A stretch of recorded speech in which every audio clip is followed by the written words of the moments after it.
Als ich morgens aufwachte, saßen Mama und Papa mit hängenden Köpfen vor dem Radio. Zuerst wusste ich nicht, was geschehen war. Doch schon bald wurde es mir klar. Aus dem Radio ertönte eine zitternde Stimme. Und von jetzt ab wird Bombe mit Bombe vergolten.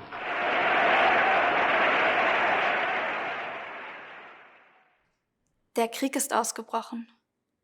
Helga Weiß, geboren 9. November 1929 in Prag. Ihr Vater Otto Weiß war als Kriegsinvalide aus dem Ersten Weltkrieg heimgekehrt und arbeitete als Bankangestellter. Nach der Zerschlagung der Tschechoslowakei im März 1929 wurde er aufgrund der judenfeindlichen Maßnahmen der deutschen Besatzungsverwaltung aus seiner Anstellung entlassen. Der Radiosprecher wiederholte mehrere Male. Meine Damen und Herren, bleiben Sie ruhig und besonnen. Ich blieb eine Weile im Bett. Papa kam und setzte sich zu mir auf die Bettkante. Er war ernst und ich konnte sehen, dass er bestürzt war. Er sagte kein Wort. Die Stille wurde nur vom leisen Ticken der Uhr unterbrochen. Etwas Schweres lag in der Luft. Was wird jetzt geschehen? Mein Mann allein im Büro. Ich war in der Küche. Da hörte ich, wie jemand hereinkam und fragte, wo ist Frau Nussbaum? Im selben Moment trat ich in die Tür. Von den 2 SA-Männern packte mich einer und sagte, Sie sind verhaftet. Sarah Nussbaum, geboren am 29. November 1868 in Merzhausen. Nach der Heirat im Jahr 1891 lebte sie gemeinsam mit ihrem Ehemann und 3 Kindern in der Schäfergasse in Kassel. Sarah Nussbaum ließ sich zur Rotkreuzschwester ausbilden und baute gemeinsam mit ihrem Mann in Kassel ein gut funktionierendes Rettungswesen auf, das man im Volk liebevoll Kolonne Nussbaum nannte. So entstand in Kassel die erste Rotkreuz- und Unfallstelle. Mein Mann fasste mich am anderen Arm. Was hat meine Frau verbrochen? Warum wird sie verhaftet? Als Antwort riss der Mann mich los und gab meinem Mann einen Stoß, dass er mit dem Kopf an die Wand schlug. Ich durfte mir keinen Mantel und Schuhe anziehen. In Pantoffeln und Kittelschürze schleppten sie mich in ihr Auto, wo der 3. SA-Mann saß. Sie brachten mich ins braune Haus der Gestapo. Als ich nach 14 Tagen aus dem Gefängnis entlassen wurde, erfuhr ich, dass es meinem Mann gar nicht gut gehe. Es war eine furchtbare Zeit, bis mein Mann ein Jahr später erlöst wurde. Bei der Beerdigung waren Beauftragte der Gestapo unter den Leidtragenden, um festzustellen, ob in der Trauerrede auf die Misshandlungen hingedeutet wurde. Mit der Machtergreifung der Nazis im Jahr 1933 wurden der jüdischen Bevölkerung Rechte und Freiheiten genommen. Was mit der Diskriminierung der Juden begann, führte zur Deportation und Vernichtung.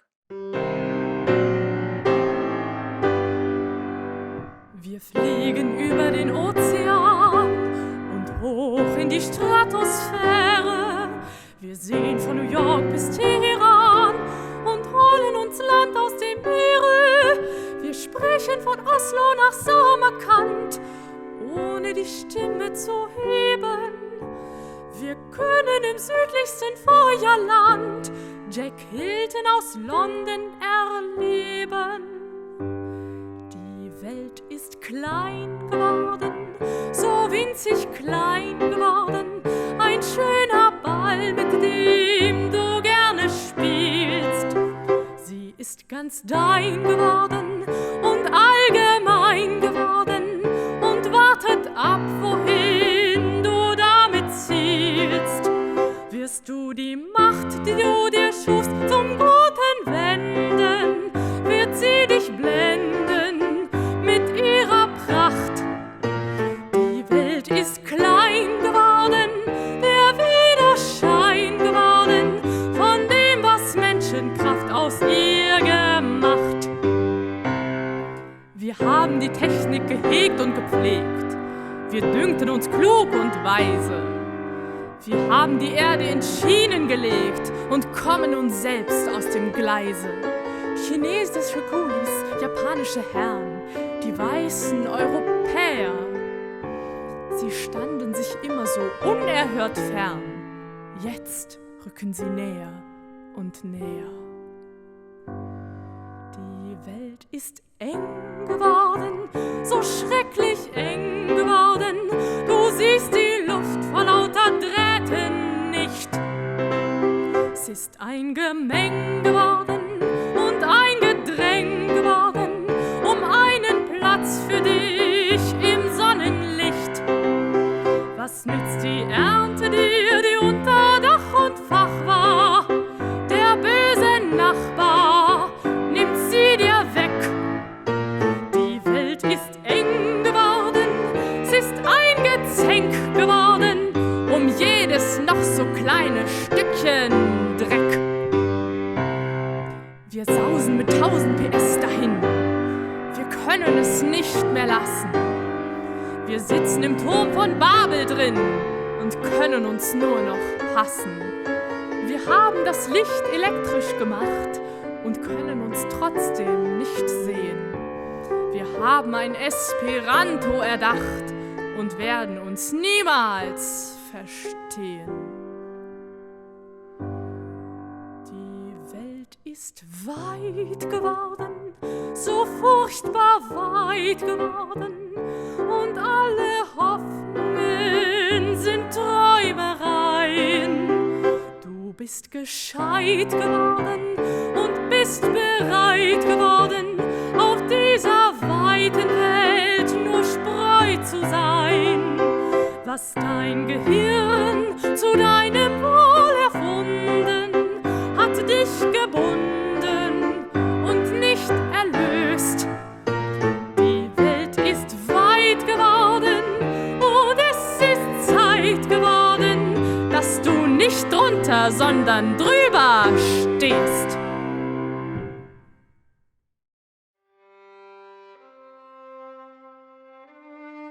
Sie haben sich etwas Tolles ausgedacht. Eine Idee, auf die man selbst im Mittelalter stolz gewesen wäre. Nämlich, die Juden auffällig zu markieren. Sterne, leuchtend gelb, mit dem Wort Jude darauf.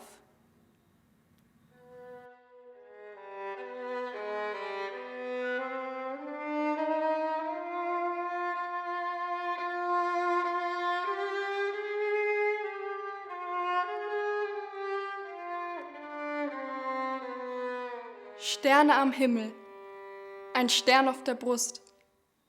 Mama, ich weiß, ich hab's längst gewusst. Kein Zeichen der Schande ist er mein Stern. Ich trage ihn mit Stolz, ich trage ihn gern. Ein Stern als Lohn, der höchste Preis. So war es immer, ja Papa, ich weiß. Es ist mir egal, was die anderen sagen. Ich will ihn für mich und trotz allem tragen. Ich bin ein Stern. Wenn sie über mich klagen, wenn sie mich schelten, für mich soll der Stern etwas anderes gelten. Sie starren mich an, sie zeigen auf mich. Sie sind ohne Stern. der Stern bin ich. Sie sind von Gott, die Sterne der Nacht. Auch mich hat er gemacht. Weine nicht, Mama, hör mein Versprechen. Niemand wird meine Seele zerbrechen. Ich bin ein Stern.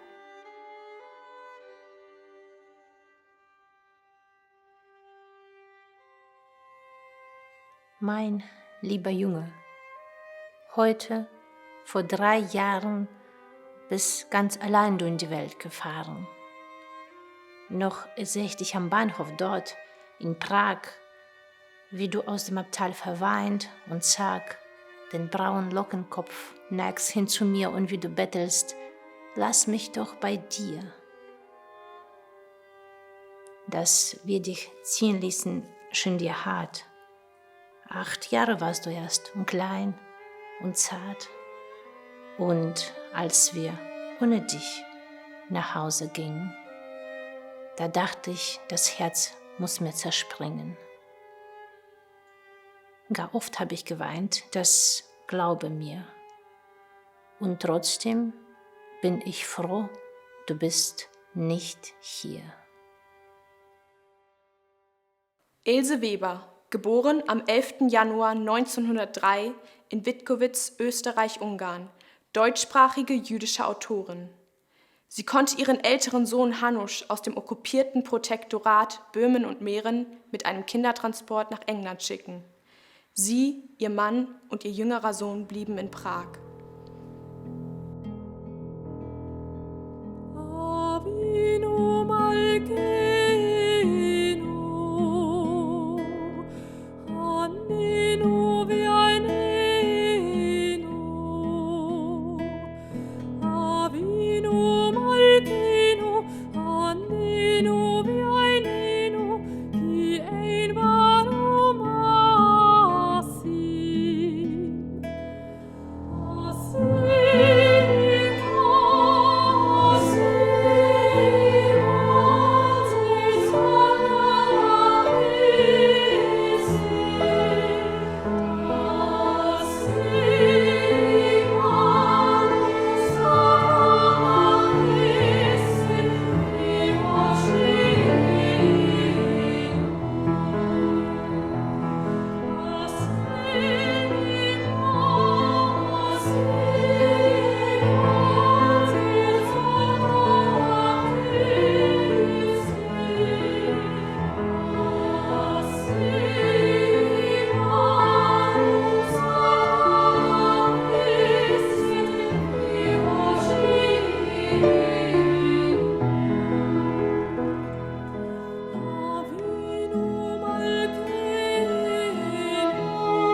Wir stammen ursprünglich aus Österreich. Greta Klingsberg, geborene Hoffmeister, wurde 1929 in Wien geboren. Wir gingen 1938 über die Grenze, zu Fuß, mit meiner Mutter, meinem Vater und meiner jüngeren Schwester nach Brünn in die Tschechoslowakei. Meine Eltern fuhren von dort aus weiter mit einem illegalen Transport nach Palästina. Doch für uns Kinder war es zu gefährlich. Wir sollten später nachkommen. Aber das war nicht mehr so. Wir sind in Brünn geblieben und wurden in ein Waisenhaus gesteckt. Mein geliebter kleiner Junge, nun will ich dir etwas erzählen. Ich habe eine neue, schöne Mandoline bekommen. Wenn es Abend wird, kommt manchmal Onkel Karl zu uns und dann sitzen wir in der Küche, er spielt Mandoline und ich Gitarre. Nach 8 Uhr abends dürfen wir Juden nicht mehr aus dem Haus gehen. So öffnen wir die Fenster zum Hof und spielen und singen. Und dann öffnet sich ein Fenster nach dem anderen in unserem Haus. Die Leute schauen hinaus und plötzlich singt das ganze Haus. Siehst du, mein Hanuschko, dass die Musik unser Freund und Trost ist? Wie traurig wäre es sonst für uns, wo wir doch nicht mehr in den Park gehen, kein Kino, kein Konzert und kein Theater besuchen dürfen und abends immer zu Hause sitzen müssen, auch jetzt im Sommer, wo draußen alles so herrlich duftet und wunderschön blüht. Schade, dass du mein neues Wiegenlied nicht hören kannst.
Die Sterne sind uns zur Gewohnheit geworden. Fast so, als hätten wir sie schon immer getragen. Doch dann kommt wieder etwas Neues auf uns zu, was die jüdischen Familien in große Bestürzung stürzt. Es ist schrecklich. So etwas hat es hier noch nie gegeben. Keiner weiß Genaueres. Die Menschen erahnen es nur.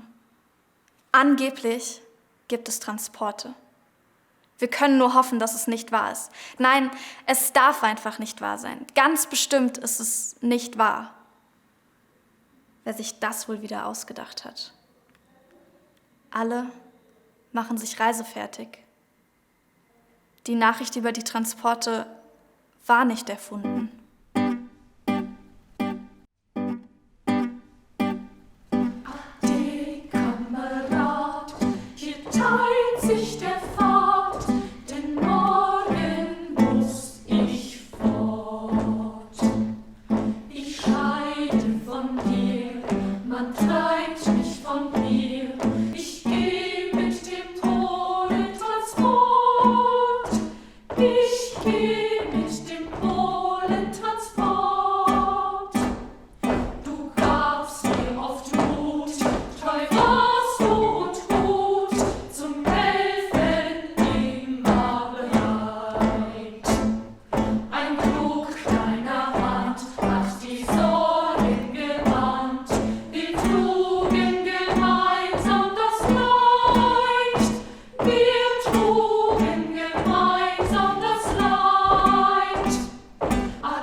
Der Bahnhof.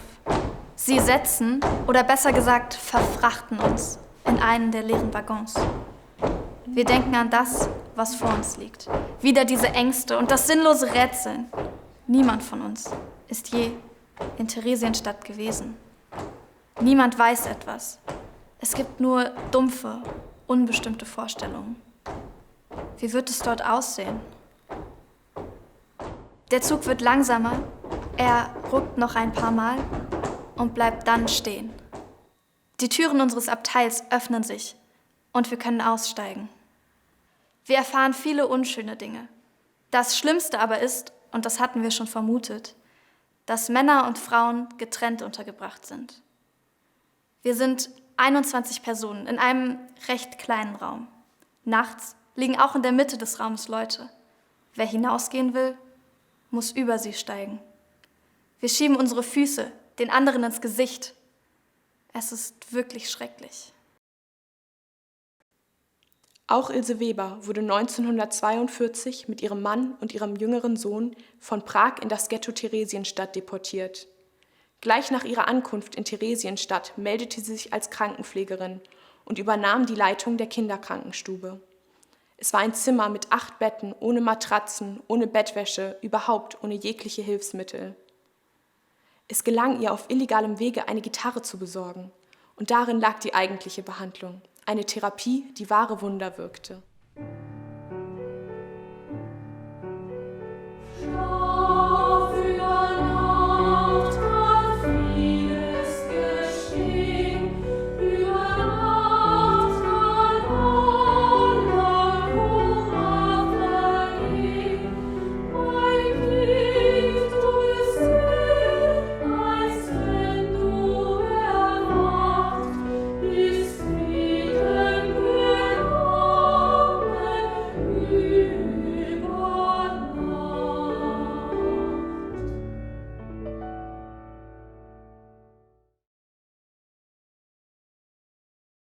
Das ganze Waisenhaus, wo ich und meine Schwester waren, ging dann eben nach Theresienstadt. Am 7. September 1942 wurde ich im Alter von 74 Jahren mit 755 jüdischen Menschen aus Nordhessen in das Ghetto Theresienstadt deportiert. Und ich musste mein letztes noch verbliebenes Geld für die Unterbringung in der alten Residenz in Theresienstadt zahlen. Ich brachte einen Zeichenblock, einen Malkasten mit Wasserfarben und die Stifte mit nach Theresienstadt. Die Farben reichten fast 3 Jahre. Nachdem ich meine Zeichnung mit dem Schneemann und den spielenden Kindern in die Männerkaserne geschmuggelt hatte, sagte mein Vater: Zeichne, was du siehst. Durch meinen Vater und aus eigenem Antrieb fühlte ich mich dazu aufgerufen, von nun an das alltägliche Leben im Ghetto darzustellen.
Es ist so trüb geworden um uns her.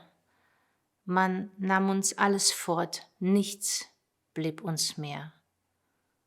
Das Haus, die Heimat, Nicht ein Stückchen blieb und nicht ein Winkel, was uns wert und lieb. Nicht mal die Namen hat man uns gelassen. Wie Vieh gezeichnet gehen wir durch die Gassen. Du bist noch klein und drum verstehst es kaum. So viele sind gedrängt in einem Raum, Leib liegt am Leib. Du trägst des anderen Leid und fühlst voll Schmerz die eigene Einsamkeit. Mein Bub, bist du gesund und lernst du brav? Jetzt singt dich niemand wohl mehr in den Schlaf. Manchmal, des Nachts, da will es scheinen mir, als fühlte ich dich wieder neben mir. Und der Regen rinnt, und der Regen rinnt. Ich denk im Dunkeln an dich, mein Kind. Hoch sind die Berge und tief ist das Meer. Mein Herz ist müde und sehnsuchtsschwer. Und der Regen rinnt, und der Regen rinnt. Warum bist du so fern, mein Kind? Und der Regen rinnt, und der Regen rinnt. Gott selbst hat uns getrennt, mein Kind. Du sollst nicht Leid und Elend sehen, sollst nicht auf steinigen Gassen gehen. Und der Regen rinnt, und der Regen rinnt. Hast du mich nicht vergessen,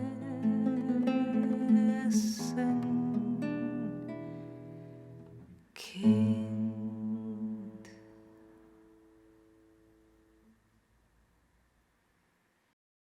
Ach, diese lästigen Wanzen.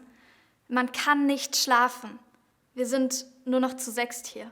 Die anderen sind auf den Hof oder in den Flur gezogen.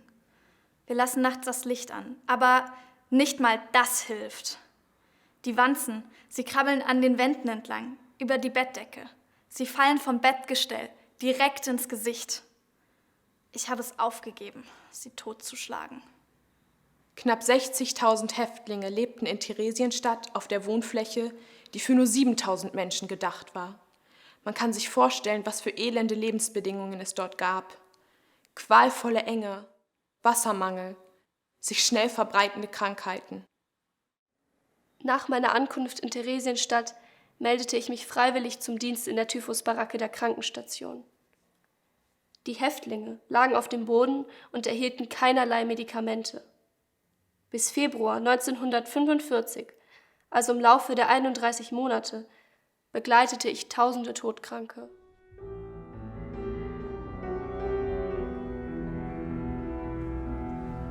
Die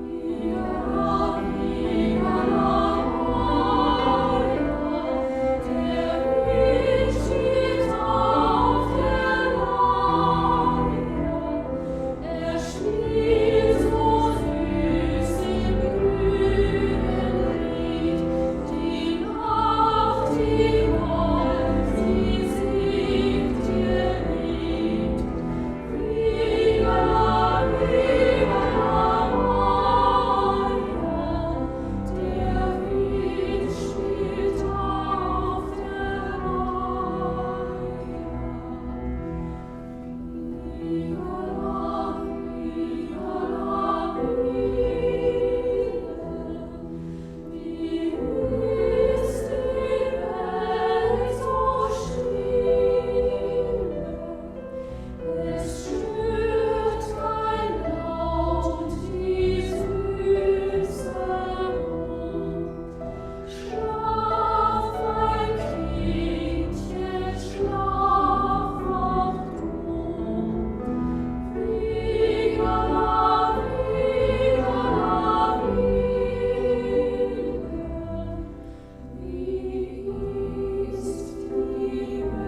Es ist Heiligabend.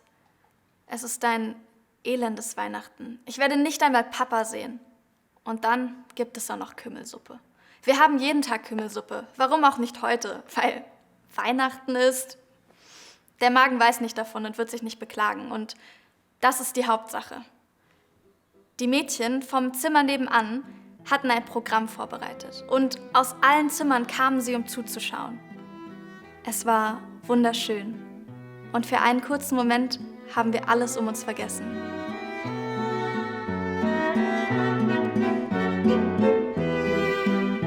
Mein erste große Freude, die kristallene Licht von dem Saal, dein erste lange Kleid, angetan hast du zum ersten Ball.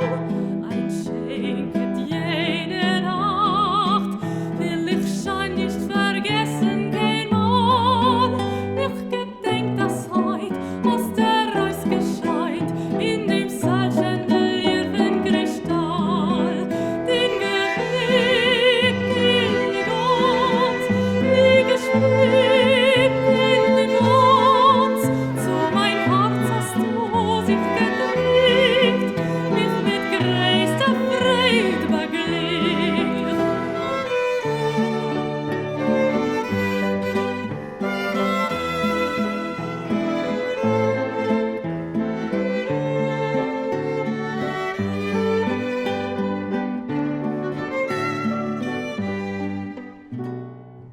Trotz katastrophaler Lebensbedingungen gab es in Theresienstadt ein umfangreiches Kulturleben. Zuerst fanden die Konzerte und Lesungen im Geheimen statt. Theaterstücke wurden aufgeführt. Mit der Zeit aber wurde das künstlerische Schaffen von den Nationalsozialisten geduldet und schließlich sogar aktiv gefördert. Sie erkannten den Nutzen, den sie aus den künstlerischen Aktivitäten der Häftlinge für ihre Propagandazwecke nutzen konnten. Im Jahre 1943 wurde auch die Kinderoper Brundibar von Hans Krása mit den Kindern einstudiert und über 50 Mal im Ghetto aufgeführt.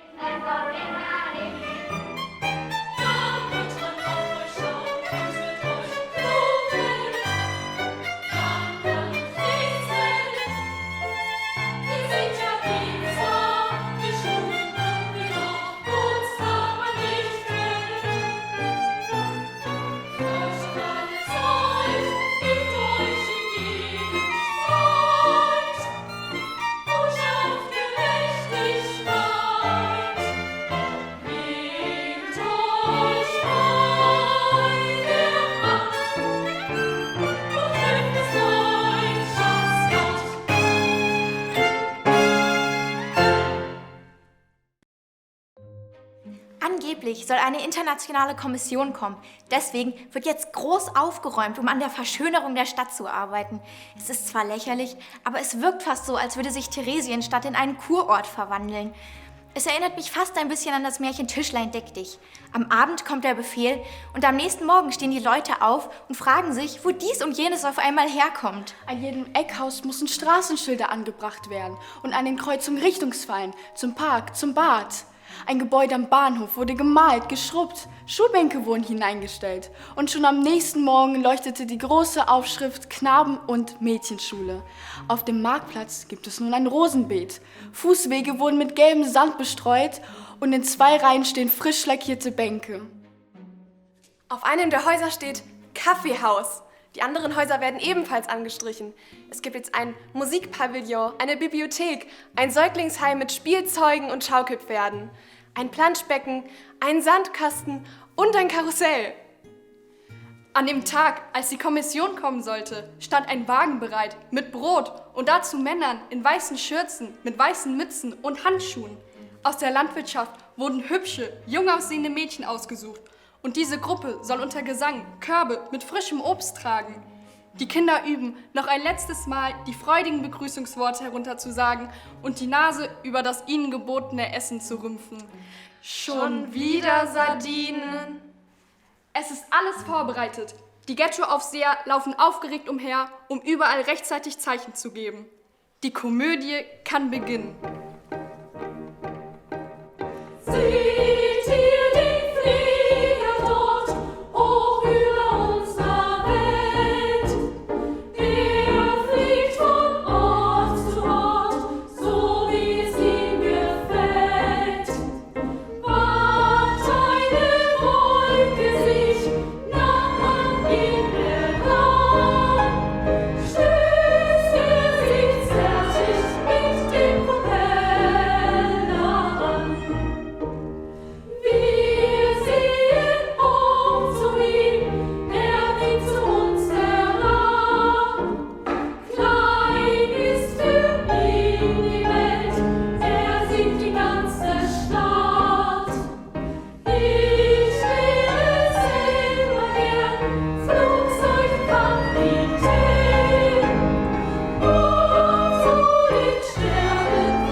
alle Beteiligten an den Veranstaltungen für die Internationale Kommission wurden gleich nach dem Besuch vom Roten Kreuz von Theresienstadt in das Vernichtungslager Auschwitz deportiert.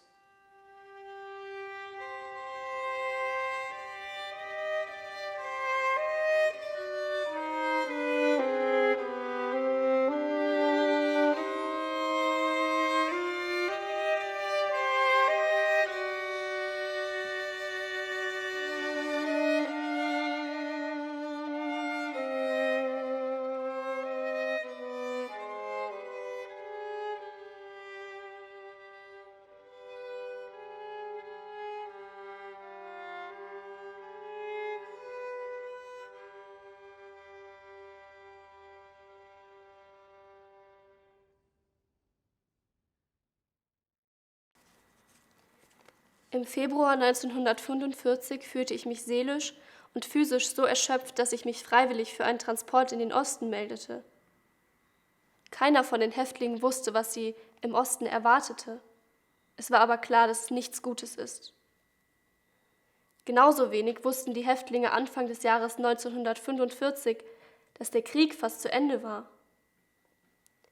Am 22. Januar 1945 wurde die Übersiedlung von 1200 Juden aus dem KZ Theresienstadt in die Schweiz vereinbart. Zur Verwunderung der Häftlinge erreichte unser Zug statt des erwarteten Vernichtungslagers ein Erholungsheim nahe dem Genfer See. Der Krieg war vorbei. Die ehemaligen Häftlinge im Schweizer Hotel hatten die Möglichkeit, in die USA oder nach Palästina auszuwandern. Sarah Nussbaum als Einzige hat sich für die Rückkehr nach Deutschland entschieden. Alle wollten mir gut zureden und sagten, ich solle doch nach Israel gehen, das sei der heilige Boden. Nein, sagte ich, mein heiliger Boden ist Kassel, in Bettenhausen, wo mein Mann und meine Tochter begraben sind. Man versuchte Sarah Nussbaum zu überreden, zumindest etwas länger im Hotel in der Schweiz zu bleiben, um sich noch mehr zu erholen. Sie machte sich aber auf den Weg. In ihrer Schwesterntracht, in der sie 1942 auf dem Bahnhof in Kassel erschienen war, kehrte sie zurück.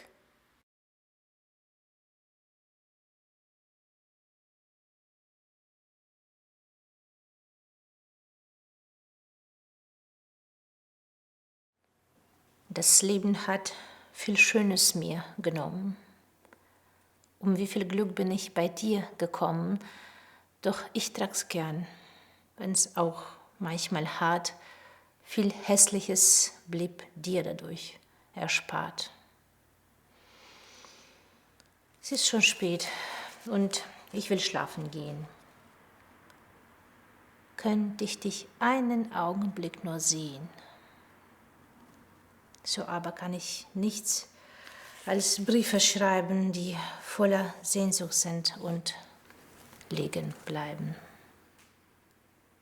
Viele Jahre nach Kriegsende erfährt Hanusch, der ältere Sohn von Ilse Weber, von einem ehemaligen tschechischen Häftling über seine letzte Begegnung mit Ilse Weber in Auschwitz. Gleich nach ihrer Ankunft stand Ilse Weber mitten unter einer Gruppe von Kindern in der Reihe der Wartenden vor der Gaskammer. Sie erkannte den tschechischen Häftling und fragte: »Stimmt es, dass wir duschen dürfen nach der Reise?« Der Häftling wollte nicht lügen und sagte: »Nein, das hier ist kein Duschraum, das ist eine Gaskammer.« Ilse lachte irgendwie abwesend, umarmte eines der Kinder und sagte: »Also, dann werden wir nicht duschen.«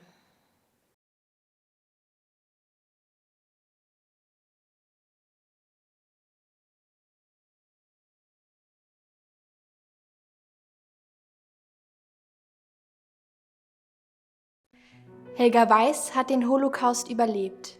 Sie ist nach Prag zurückgekommen, hat an der Kunsthochschule studiert und wurde akademische Malerin. Sie lebt immer noch in Prag, hat einen Sohn, eine Tochter und 3 Enkelinnen. Greta Klingsberg kam mit 16 Jahren nach Israel und hat ihre Eltern wiedergefunden. Sie wurde Sängerin und Übersetzerin und lebt jetzt in Jerusalem. Ihre Schwester ist in Auschwitz umgekommen.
Musik